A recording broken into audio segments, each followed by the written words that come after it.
Hello friends, we'll be discussing on Articles of Association in this session.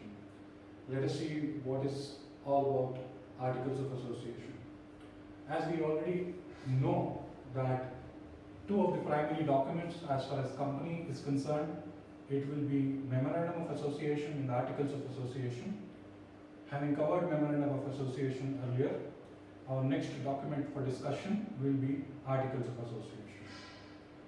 Well, we believe, and I personally believe that you know what is Memorandum of Association. That is as simple as the most important document, the mother of all documents as far as the company is concerned. No doubt it is a public document. When it comes to Articles of Association, we are more into the internal matters of the company, the rules and regulations that has to be followed, the bylaws with which the company operates internally. All these are the points which we would be discussing under Articles of Association. Let's see what is Articles of Association is all about. First one, it is the rules and regulations to manage the internal affairs of the company. What do you mean by internal affairs? Who are the directors? What are the procedures required to appoint the directors, and how the minutes of the meetings have to be drafted, and when a particular meeting has to be drafted, what is the hierarchy of an organization, and so on and so forth, becomes part and parcel of internal affairs of the company. So to manage the internal affairs, the document to look up is Articles of Association of the company. We have some important case laws.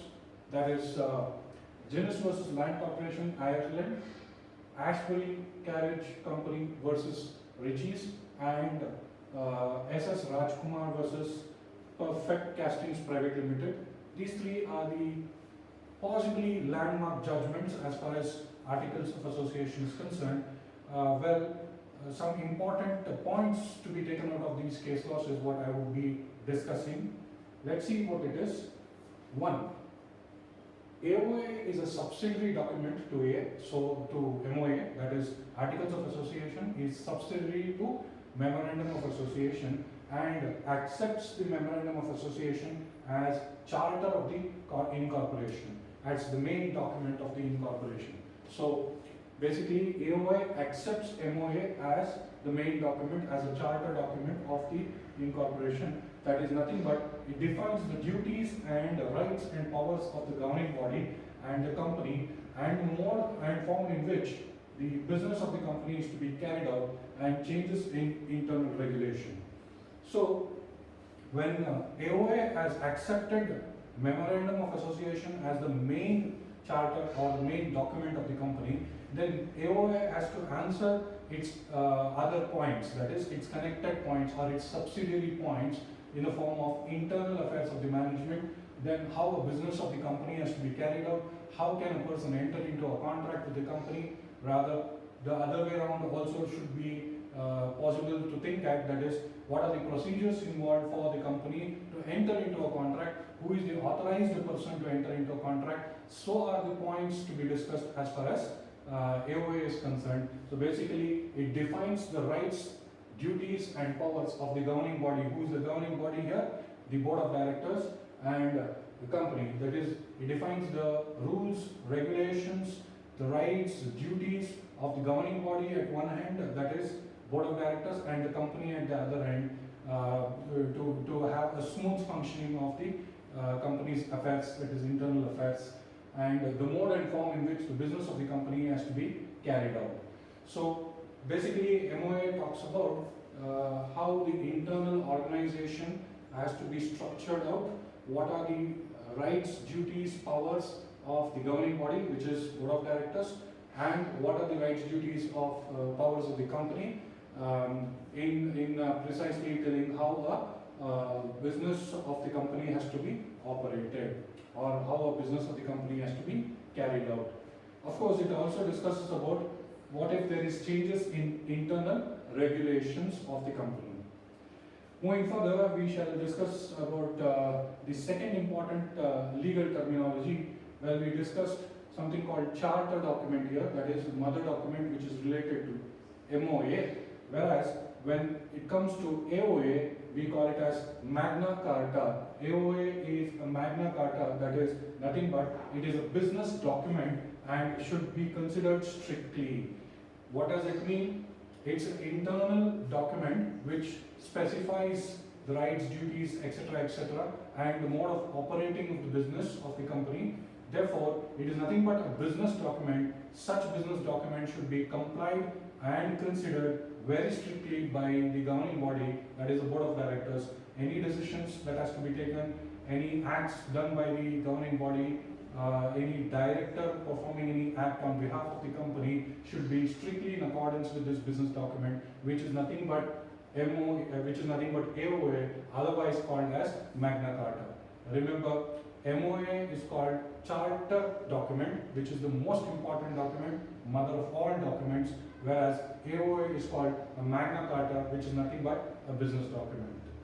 I hope you are clear with this differentiation between MOA and AOA.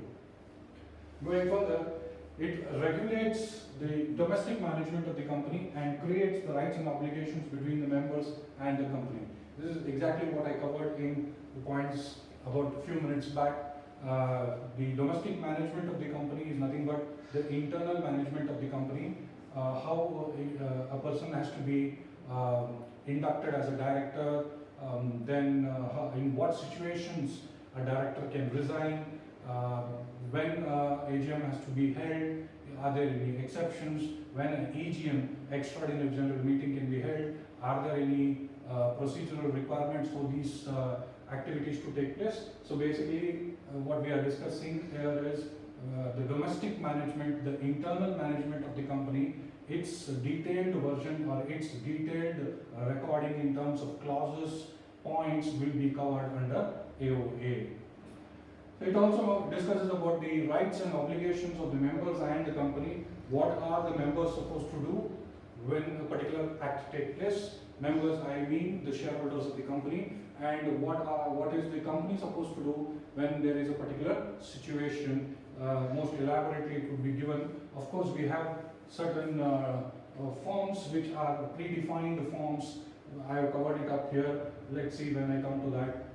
What at the best I can tell as of now is the rights and obligations of shareholders is also given, be it the right to claim the dividend, how to claim the dividend, in what are the procedural requirements for change of shares, that is share transfer documents. All these points would be given under AOA. Having said that, the rights and obligations of the company also will be given under AOA. That is, in simple words, if and when there is a share transfer request from the members, what are the procedures required to be adopted by the company also will be given under AOA. So these were the points that were covered under the case law. So to make it simple, I have mentioned it, point A and B above. That is first point, and the second point relates to Ashbury Carriage Company versus Ritchie's case law, and point C and D relates to SS Rajkumar versus Perfect Castings Private Limited. I hope this was clear enough for you to appreciate what I have just discussed. In continuation of the other important points of AOA, please remember it does not stop here. I am continuing. Third point, discussed about the case laws mentioned. I am talking about the fourth point now.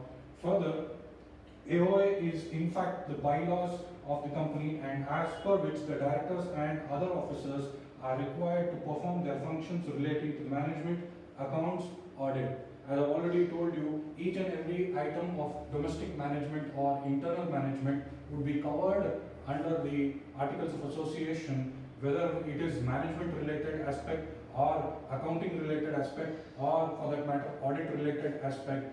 Detailed versions would be given, which has to be followed by the directors and other officers for the proper functioning of the company. Yes, moving forward, we shall see, therefore it is important for the auditor to study and make note of the provisions in respect of relevant matters.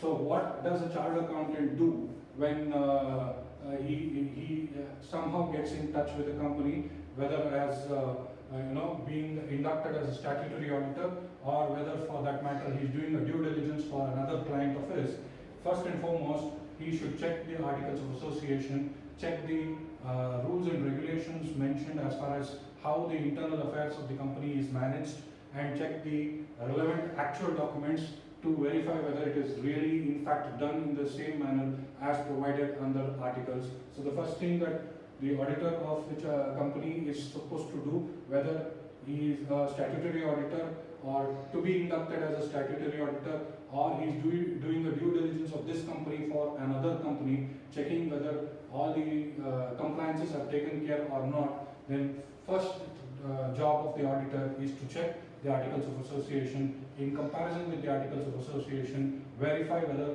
actuals are being performed, in which case he can report accordingly whether the company is following things as per its articles or not. So that was all about the basic points on articles. So you can probably write this for 2 to 4 marks question, these many points. Next we move on to contents and model of articles of association, which is covered under section 5 of the Companies Act 2013. What is it? I have written it in point by point. So overall, if they ask you about short notes on articles of association, please do write all these points. But in case they ask it in a small way, then explain briefly about articles of association, then this part of the board should be sufficient. Explain in detail about articles of association or salient features of articles of association, then the whole of the board or the whole of the points mentioned with the board becomes relevant for you to answer. In continuation, let's see the first point. It shall contain the regulations for the management of the company, which is nothing but what I have covered. The rules and regulations to manage the company has to be covered in the articles of association. Remember, we are trying to understand what are the contents and what is the model of, what is the format of articles of association, what is the contents that should be there in the articles of association. So it should contain regulations for the management of the company. Further, articles of association shall contain matters as per the rules which is provided in the Companies Act, but may include additional matters as may be considered necessary for its management. So basically, we already have a set of model documents covered under the Companies Act by virtue of its rules. However, in case you need additional more points or additional more clauses which is relevant for your set of organization or your style of organization or your style of company, then you are permitted to add such additional matters in your AOA. Of course, remember, these additional points should not be in contrast or should not be contrary to the provisions of or rules of the Companies Act and the rules made thereunder. So you can add additional matters is a simple point. Third point, it may contain provisions of entrenchment. Very, very important point. Entrenchment, I will discuss what is the meaning of it. In simple words, it is to protect something. Entrenchment means to protect something. So when you are functioning as a company, the rules and regulations covered under articles of association for the purpose of internal management or internal affairs of the company, then the provisions of entrenchment also becomes very critical to understand. So to protect something, we'll have to override certain things and check whether it is possible or not. So whether there is provisions of entrenchment available or not should be checked well. It should contain is what the ideal law says. Let's see what it is all about.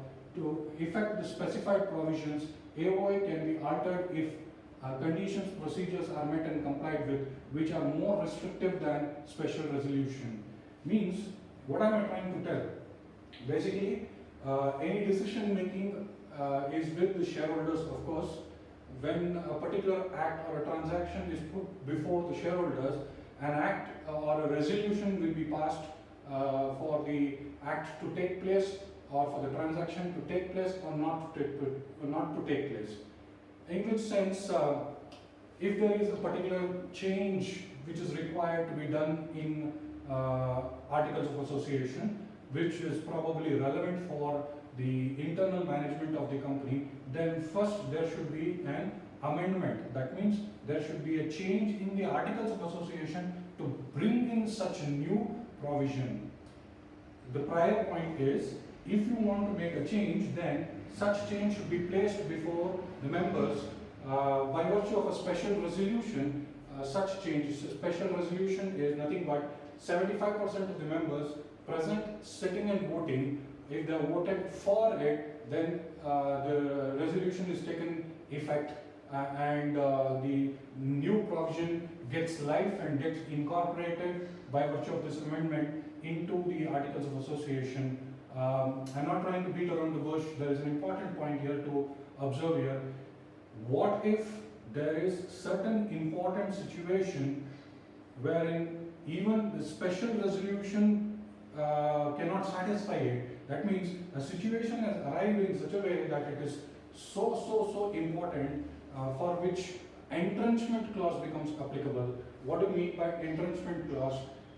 To protect something and to effect the specified new provisions. That means wherein a new provision has to come in, we know that special resolution has to be passed, but in case if I have to protect something and even the special resolution is not sufficient enough, then clause of entrenchment becomes impossible, clause of entrenchment becomes applicable here. Let us see, AOA can be altered if conditions and procedures are met and complied with. That means if by chance, if there is a situation that I'm entering into a transaction or I want a particular new amendment to take place in my Articles of Association, I have placed before the members who are not ready to, let's say, approve it by way of a special resolution, then obviously the clause of entrenchment can be used as a weapon here to protect something. Remember, to protect something is a very significant word, and it has to be very cautiously used. You can't always take the shelter telling that to protect something I have done this. What do I mean to say this? When a new amendment is proposed to be inducted into Articles of Association, and there is a case where a special resolution is not passed, where the members have objected for it, in such a case, entrenchment provision is, that is, to protect something, even though by special resolution it was not possible, I can alter the AOA by virtue of entrenchment, provided the terms and conditions and procedures related to entrenchment is met and complied with. So, in simple words, what did you understand? I believe that you understood it this way. If a new amendment has to take place, if a new change has to take place in Articles of Association, and if special resolution was not happening, then entrenchment provision becomes applicable when if the company has to protect something, to do something to protect something, then probably I can use the entrenchment provision. Of course, I have to meet and comply with the rules and regulations or procedures mentioned under the entrenchment provisions. Then only this provision becomes alive. Otherwise, it's simple. Your special resolution, if it has failed, you can't bring in that new amendment to the Articles of Association. Very rare such cases happens. Yes, it can happen when say a forcive takeover bid or a compulsive takeover bid comes into play, and majority of directors are for it, but the shareholders are against it. Some of the directors feel that it is in the interest of the company that they should get in these provisions, which primarily they have placed before the members of the company, which members of the company say no to it by way of not having a special resolution of 75% members sitting and voting. Then if it is really in the interest and upholding the natural justice principle to protect the interest of the company, probably the entrenchment provisions can be used. Whatever may be the case of entrenchment provisions, another further formality, that is procedural formality, has to be followed. What is that? Check this. Such entrenchment provisions can be made either at the formation of the company. That means when you have drafted your initial articles of association, then memorandum of association and the primary documents for the purpose of registration of the company. At that time itself, you can bring in this entrenchment provision as one of the additional clause, or if it is agreed by all members in the case of a private limited company, or by way of a special resolution in the case of a public limited company, later on entrenchment provisions can be inducted into the articles. So, sequence of activities, there is articles of association.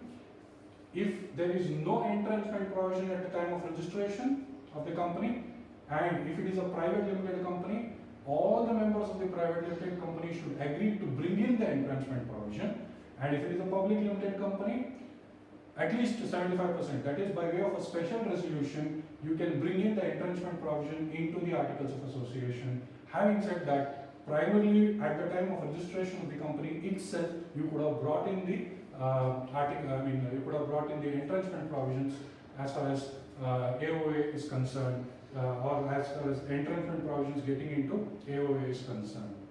So that was all about it. You may ask me a doubt, sir, this entrenchment provision is a rarely used provisions, agreed, but what if all members of the private limited company has not agreed to it, to bring in the entrenchment provision? And second, what if the 75% special resolution has not happened in the case of public limited company? Can the entrenchment provisions come into the articles of association by amending it? Not possible. Only chance, if and when it was, is at the time of registration of the company. If that time it had not happened, then the other two possibilities, that is for a private limited company, all members should agree. For a public limited company, at least by way of a special resolution, they can agree and bring in entrenchment provisions into the articles of association. If the respective voting, that is all members and 75% does not happen, then entrenchment provisions cannot come into articles of association. Remember, entrenchment provision is a very rare to use provision. It cannot be used like a normal procedural requirement, so it has its own significance. In continuation of it, if articles of association contains entrenchment provisions already, or by way of all members of a private limited company agreeing for it, or by way of a special resolution of in the case of a public limited company, then notice to be given to the registrar in such form and such manner as may be prescribed. That means information related to the entrenchment provision should be known to the registrar, that such and such a company is either already having an entrenchment provision at the time of registration itself, or by virtue of all members for a private limited company / 75% voting present members sitting and voting, that is special resolution in the case of a public limited company, have been inducted. That means entrenchment provision has been inducted into the AOA. This fact should be brought before the knowledge of the registrar by virtue of a notice. Further, AOA shall be in such form as specified. That's what I told in the session when I was discussing here a few minutes earlier, that it should be in a prescribed manner. That is, it should be in a form specified in table F, G, H, I and J in Schedule 1 of the Companies Act as is applicable. So, you can't write whatever stories you want in articles of association. It has to be in a form which is specified form. In that specified form, there are tables. Tables, you can't have table A provisions applicable here. We have different provisions of different tables applicable as far as Companies Act is concerned. So precisely which are the tables applicable for your AOA to be in line with the rules of Companies Act? Table F, G, H, I and J, and that too, these tables which are mentioned in Schedule 1 to the Companies Act 2013, it should be similar to that or contents of the forms mentioned in Schedule in table for F, G, H, I, J, H, I and J. Your articles of association should be in such a format. So basically, you can either draft your own AOA which is in line with these tables, or you can just adopt the tables as if it is your MOA, as if it is your AOA. That is what the law precisely is telling here. Let's move further. The company may adopt all or any of the regulation in the model articles. So tables tables F, G, H, I and J in Schedule 1 of Companies Act is referred to as model tables. So a company can either accept the model tables as it is or draft its own model AOA, which maybe it has additional points over and above the model tables, basically trying to give extra muscle to the company to incorporate additional points in articles of association for the fact that it may help the organization to manage its internal affairs in a better way. So therefore, additional matters can also be incorporated, which I have already covered above in the second point, that is include additional matters as well. In continuation of it, in case a company which is registered after the commencement of this act and its registered articles, that means it already has its articles of association registered, and in that AOA, if it does not exclude or modify the regulations contained in the model articles, that means if it does not object for the model articles, or if it does not, or if it includes the model articles by virtue of a simple clause stating that these points are in addition to the model articles provided under table G, F, G, H, I, J, then what happens here? Please observe this, very important. Contained in model applicable to such companies, then those regulations mentioned in the model articles, to the extent applicable, shall be treated as if such regulations contained in the model articles is already in the duly registered articles of the company. Is it confusing? Then break it up. What he says is, when a company is registered after the Companies Act is come into play, that is after 2013, then if the articles of such company which is registered already does not exclude, or should I tell, if it already includes a point that in addition to these points, model articles is accepted as it is where it is accepted basis, or modifying the regulations contained in the model articles applicable to such company, then if it allows the existing articles to be modified in line with the model articles, then what do we say? By virtue of these two clauses, that means the existing registered articles allows to include the model articles, allows to modify the existing articles in line with the model articles. If these two clauses are available, then we can say that model articles was also part of the articles which is registered. Therefore, a duly registered articles of association includes their points, their additional points, whatever it is, plus the model articles as is provided under Schedule 1 of the Companies Act by virtue of different tables. So that was the understanding of it. If you have not understood it, please rewind the video again. You will be able to appreciate it in a much better way. In simple words, what I am trying to say here is, one, you already had registered articles. Two, you have not excluded model articles. That means you have given a point that in addition to these points, we also accept model articles. Then you have also not objected for modifying the existing articles in line with the model articles. Then we can say just the fact that the additional points mentioned and accepting the model articles in the registered articles already, we can say model articles also was duly registered along with the original articles which was registered at the time of company registration.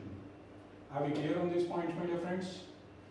Yes, this was all about articles of association. Memorandum of association is already covered.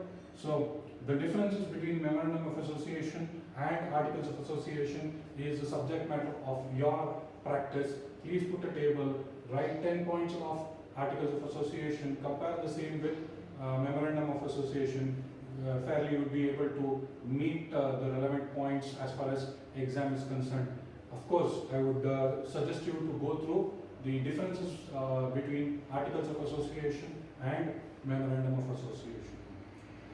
So if there's any doubts, clarifications regarding this session, please mail me your doubt to lohitacademy@gmail.com. I shall revert back to you.